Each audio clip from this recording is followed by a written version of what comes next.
Welcome to another Dungeons Let's Play series on the DungeTeck server. We are here today and we are going to continue our work with Botania.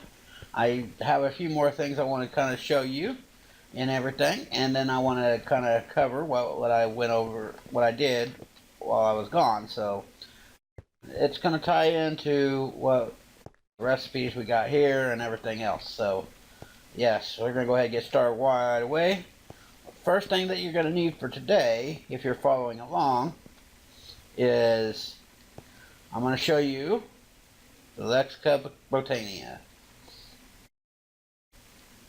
Actually, let me go ahead and get some of this stuff put away. Okay, so we're good to go for the most part. Actually, that can go there. That goes up there as well. Okay, so what are we going to do today? Okay, so I'm going to start you out with the Lexica Botania here. It's just an oak sapling, or probably any kind of sapling, and a regular Minecraft book, which will get you a Lexica Botania. Now, the cool thing about it is it has several different chapters you can go through, and that contains everything you need to know.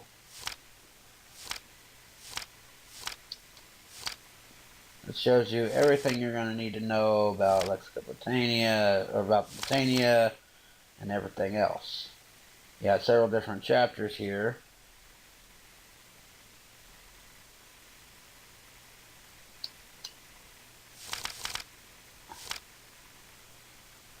Flowers.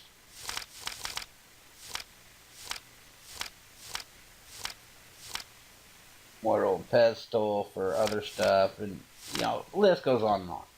I got this so we could keep track of what we got going. And right now, that leads me to my next step. Because one of the next things we're going to need to make for Botania is our runic altar. But before we can do that, we need one of these. We need to take an ender pearl, and we need to run out here to one of our pools here.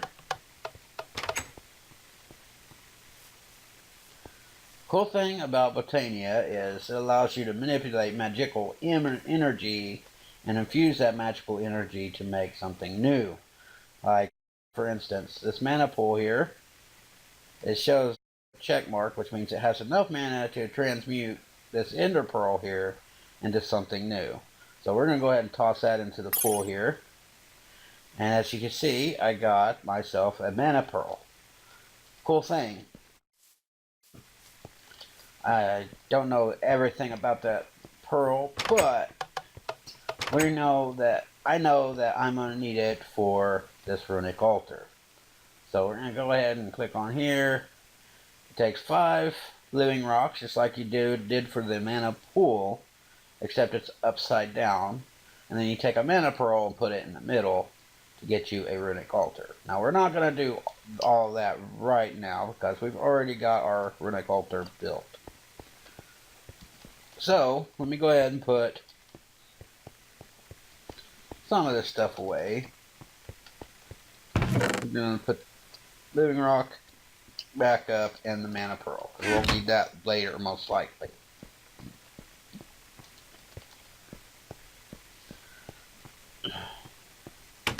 And I'll go out here and show you the new setup. This is something I worked on between the episodes. I continued working on this setup and got that working. We got all this stuff set up. I've got 4 clusters totally surrounding this mana pool here. Probably make more eventually, but right now 4 is all we need to keep us up and going. We got this one kind of getting full, and I'm not sure if you saw it earlier, but this one's kind of full too. It's getting there. Of course, this one's going to be filling up quite a bit slower than the others. So we go over here, and we got quite a bit more mana going because we got more of these day blooms and night blooms. And I don't think I really covered what day blooms do and what the nightshades do. Pretty much the day blooms they create magical energy during the day, and they get shut off at night. Then that's where the nightshades come in. They are kind of the opposite of the day blooms. They generate mana at night for the sunlight, or for the moonlight, and feed that into our spreader since we have it linked up with the spreader. So each one of these clusters are tied into their own spreader, and each spreader is pointed at the pool and is mana pool is set to accepting. So cool stuff there. So yeah, I've been working hard at this. Now this is the setup we're looking for. I'll go ahead and cover the Endo Flame recipes in just a moment as well, but those will eventually fuel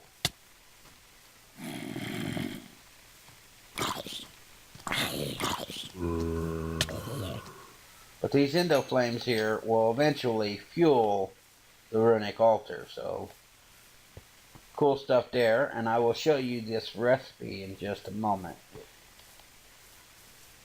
Let me go get somewhere where it's a little bit safer.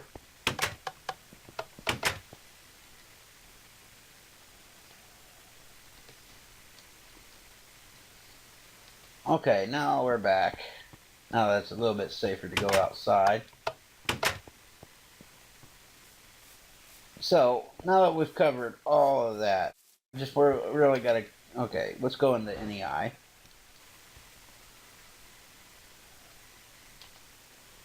We're gonna go ahead and check a look at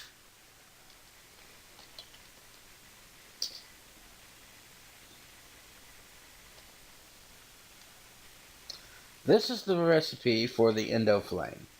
You got a mystical red petal and 2 petals that are going to be mana infused, so you just throw those into a mana pool with enough energy and it will give you petal. And then you got your gray, your brown, and your red petals that are just normal. You throw those onto an apothecary and you will get an Endo Flame. I went ahead and did that recipe twice to get me started and everything. I created this in pre-thought because I'm going to need that eventually to create some more stuff. But right now, it's okay. We don't have to have that right off the bat just yet. But it's there for when we do. So, cool beans. Now, I think what I'm going to do now is I think we're going to stop with Botania. So I want to show you all another recipe so I can go ahead and get it cleared out. This is something that we'll probably use in the next few episodes. So it'd be nice to go ahead and have that ready to go. I'm going to take this, put this outside. I think I got another slot outside. I can put this. Go on out here.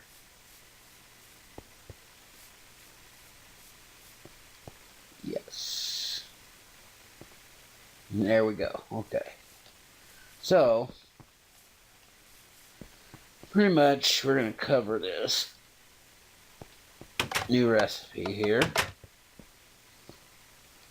This recipe is from a mod called the Ender Storage, and it's a new type of Ender chest. It's kind of similar to vanilla Ender chest, but the exception this one can be labeled so that way it's locked to your own standard. You'll see me use this quite a bit because it's the one thing that actually works in transporting items from one dimension to the next. And it also works even in mist ages, which is pretty awesome. But you place it down in the world, and with dye, you can change up these dials to different color. And there's quite a few quite a few different combinations you can have with this setup here, but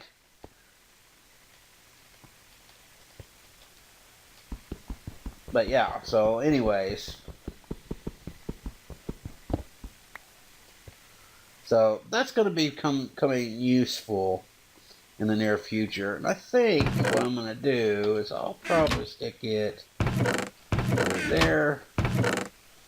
And I think I'll stick it here.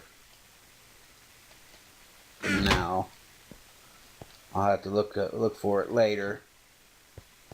But it's there and everything. So while we've got that taken care of, I can continue on moving forward.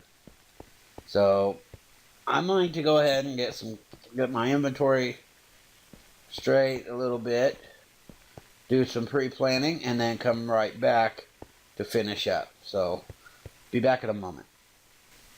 Okay everyone, and we're back. Sorry for the delay. We had a few things that I had to go ahead and put together, but I think I've got everything put together to get started with the new mod today. Pretty much, we've already covered Botania. We've covered Mechanism a little bit. We've covered Tinker's Construct a little bit. I'm going to take you into another world, which is going to be Ender.io. That's right. I don't like switching between the episodes, switching in the middle of an episode to another mod, but I think we have plenty of time to go ahead and get something started with these machines. With Ender.io, the first thing you're going to need to learn to make is the basic capacitor. Here's the recipe for it. 4 gold nuggets, a copper ingot, and 2 redstone will get you 1 basic capacitor. But today we're going to go ahead and get 2 going. Okay, so we're going to take that over to our next stop here, which is the machine chassis. This block is needed for most of the machines here in Ender.io, and we're going to go ahead and do that, and we're going to go ahead and get ourselves 2 machine chassis. Okay, next off, we're going to make ourselves a sag mill.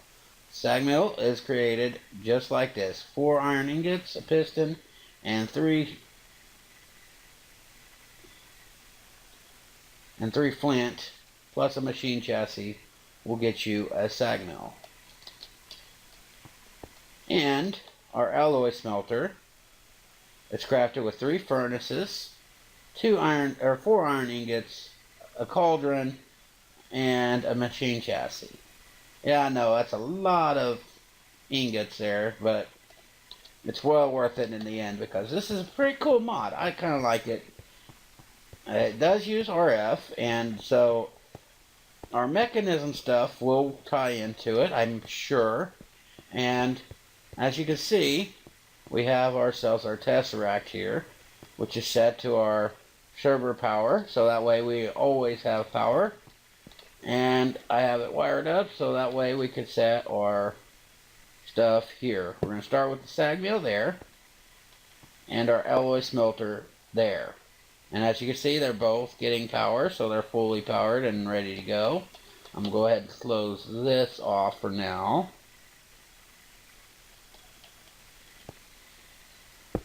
Because we don't need to access that right now any further. And I'm going to close this off. At least right now it's marked where we can get back there if necessary. We also have our sag mills. Okay, so sag mill pretty much, it crushes down your ores and whatever. And the alloy smelter here, it does allow for other setups, furnace mode where you can do all smelting, which it'll smelt everything in those deals. Or you can only do alloys, or you can do furnace only, which it'll only smelt down whatever's in here.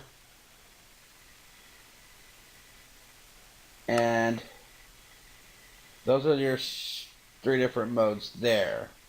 Now you can configure I/O, and that's another cool thing about the I/O. You can change up these blocks to push, pull, or whatever. and it's selectable on all sides, even the bottom and the top, back, all that good stuff. So it's good to go and ready for you when you need it. So we got that taken care of. Now the alloy smelter, there's a lot of cool stuff in Ender IO that you can use on with this, and it's not pretty much necessary to get some of the stuff here, which some of this stuff is pretty awesome. I think this dimensional transceiver is pretty good. It transports items, fluids, and power wirelessly across any distance in between dimensions.